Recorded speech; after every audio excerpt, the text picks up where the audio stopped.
On va aller à Poitiers, où des rues ont été rebaptisées des noms du leader du Hamas. Le préfet a annoncé saisir la justice pour apologie de terrorisme. On voit tout cela avec Tanguy Guillotel et on ouvre notre premier débat ce soir dans Punchline Weekend.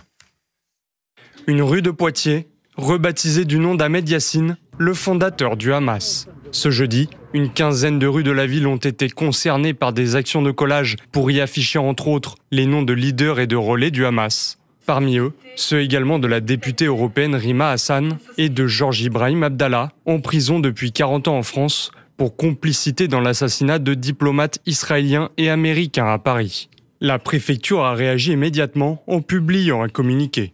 Cette action a été relayée sur les réseaux sociaux du mouvement des jeunes communistes de la Vienne sous le titre « Les rues de la résistance ». Le préfet de la Vienne va saisir le procureur de la République au titre de l'article 40 du Code de procédure pénale pour apologie du terrorisme.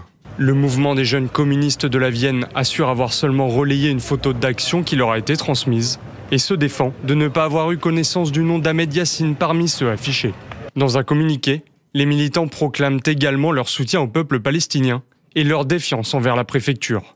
En saisissant le procureur de la République à peine une demi-heure après la dite publication et sans à aucun moment chercher à comprendre la situation, la préfecture de la Vienne continue sa politique du 2 poids 2 mesures, un soutien indéfectible à Israël et une répression constante des militants engagés pour la libération des Palestiniens.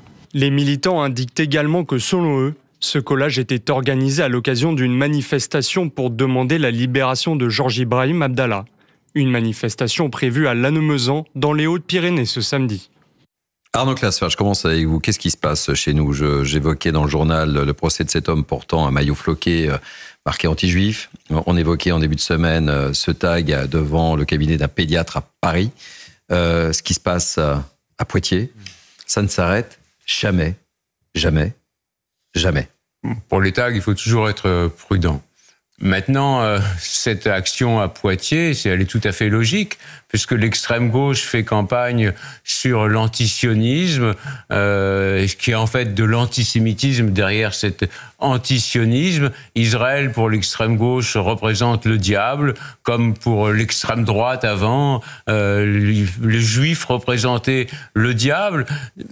Et donc c'est normal, ils font campagne sur la haine d'Israël et c'est normal que leurs troupes vénèrent ceux qui luttent contre Israël, même s'ils sont des terroristes, même s'ils égorgent des femmes, des enfants, des octogénaires. Ce sont des résistants contre le sionisme et contre, en fait, le monde occidental dominé par les États-Unis. Véronique Jacquier, que se passe-t-il à Poitiers ? On évoquait ensemble au cours d'une émission des attaques contre les églises de Poitiers. 4 églises ont été visées. On voit bien qu'il se passe quelque chose à Poitiers. Il y a un climat à Poitiers. Alors, il y a un climat visiblement à Poitiers. Pour l'instant, l'enquête nous le dira. Si les liens sont avérés ou si on peut faire des liens plutôt entre toutes les affaires. En tout cas, les habitants sont effectivement inquiets puisqu'il y a eu 4 églises qui ont été intentionnellement incendiée à Poitiers depuis le mois de janvier.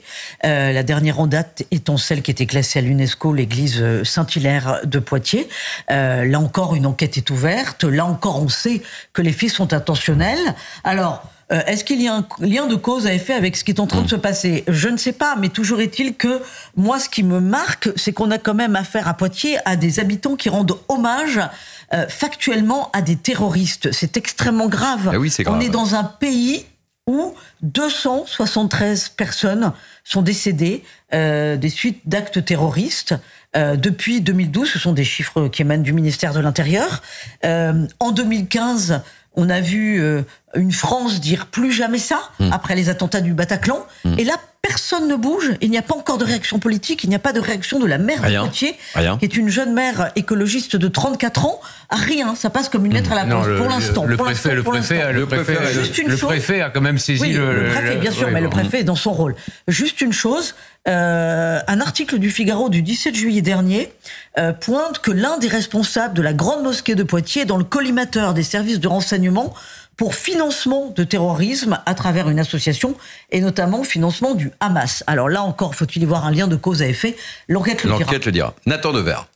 Si l'on veut défendre les Palestiniens, ce qui est une très noble cause, on peut défendre, par exemple, le fait que le 28 juillet 2023, un mois et demi, 2 mois avant le 7 octobre, les Palestiniens de Gaza, dans plusieurs villes de Gaza, à Gaza City, à Khan Younes, à Rafah, manifestaient, se révoltaient contre la mainmise du Hamas, qui, je le rappelle, a pris le pouvoir par les armes à la suite des élections législatives de 2006, qui tue les opposants, qui a bloqué les élections, vous me direz l'autorité palestinienne aussi, qui massacre les opposants, les homosexuels, les gens qu'ils soupçonnent d'être liés à Israël d'une manière ou d'une autre, etc., etc. Que lors de ces manifestations à Gaza, les Gazaouis héroïques qui se sont révoltés contre le Hamas ont été réprimés, on leur a tiré dessus à balles réelles. C'est pas Israël, c'est le Hamas qui l'a fait.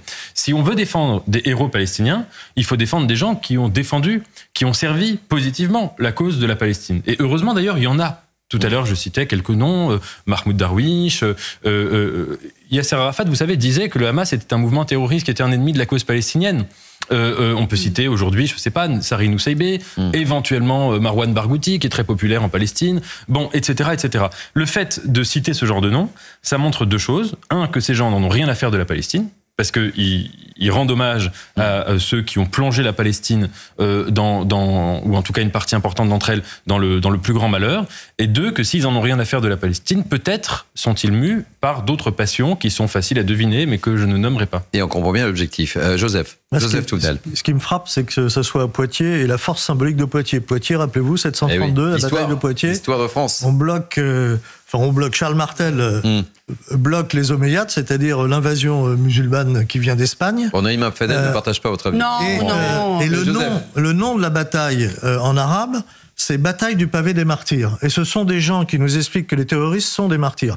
Je vois une force symbolique, je ne sais pas si elle a été choisie, mais quand même, il y a une Non mais très grande attendez, force c'est le symbolique. mouvement communiste là qui a fait ce qui se passe pas tout seul, à Poitiers, ou qui mais quand bien même. renomme des rues. Non, c'est pas pareil, je suis désolée. Non, mais la force symbolique du choix de Poitiers n'est pas anodin, à mon sens. Excusez-moi, mais moi je suis heurtée dans ce que vous dites, parce que je trouve ça extrêmement grave de ramener ça à Charles Martel, qui aurait arrêté les Arabes, etc. Je parle de la grand force n'importe quoi. On sait symbolique du choix de Poitiers. C'est pas anodin. On sait que, non mais vous vous rendez compte, on sait aujourd'hui que derrière l'instrumentalisation de la cause palestinienne, et du coup qui devient qu'on instrumentalise en étant pour le Hamas, c'est la gauche aujourd'hui, c'est LFI qui le fait. Est-ce que après le 7 octobre, après même la réaction d'Israël, est-ce que vous avez vu des émeutes dans les quartiers ?